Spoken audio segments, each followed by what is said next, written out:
Баршаңызға қайырлы күн. Менің каналыма қош келдіңіздер. Бүгін сіздерге конверт чебурекидің рецептімен бөлісетін боламын. Менімен бірге болыңыздар.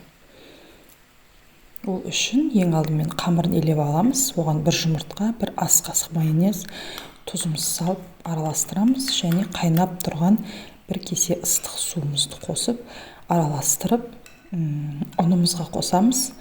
Қамыр қылып илейміз. Қамыр қатты болып иленуі керек.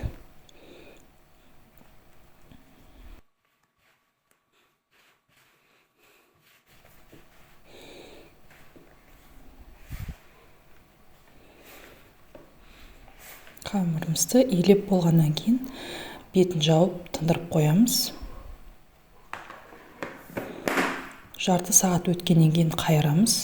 Енді жарты сағат өтті. Осылай 2 рет жасау керек. Менде мынау біріншісі. Қайырып бетін жауып қоямыз тағы да. Менде начинкасы картошкамен болады. Картошкамызға тұз бұрышымызды саламыз. Сүтімізді құямыз.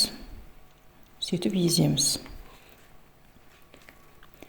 Егер сүт аз болатын болса, тағы да қосамыз.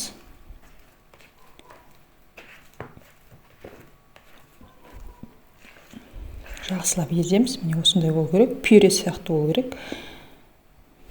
Енді мен қамырды екінші рет тағы да қайырғанмын, бірақ ол түспеді видеоға. Осылай жылтырап тұру керек, тегіс болып.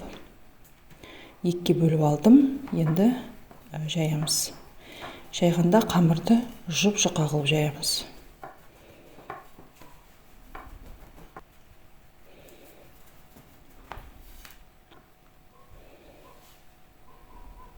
Осылай жұқа болу керек.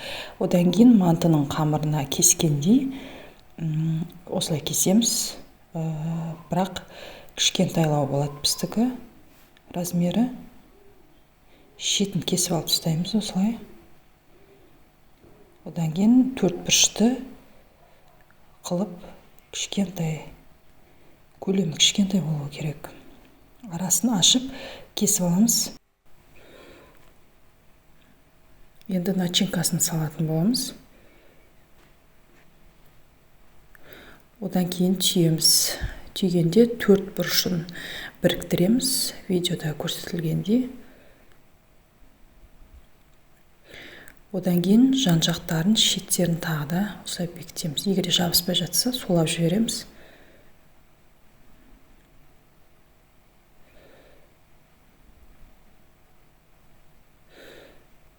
Міне осылай барлығын түйіп шығамыз.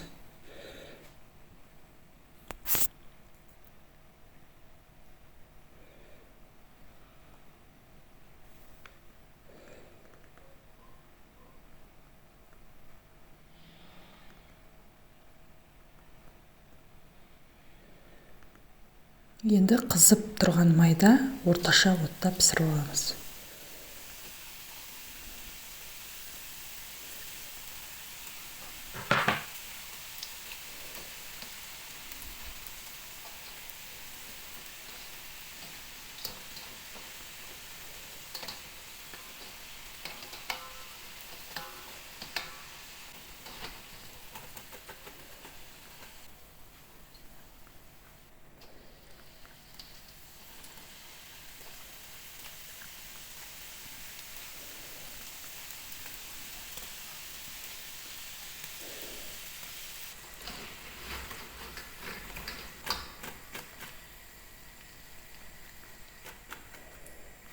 Осымен менің чебурекаларым дайын.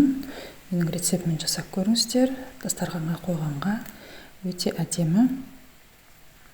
Менімен бірге болғандарыңызға рахмет. Сау болыңыздар.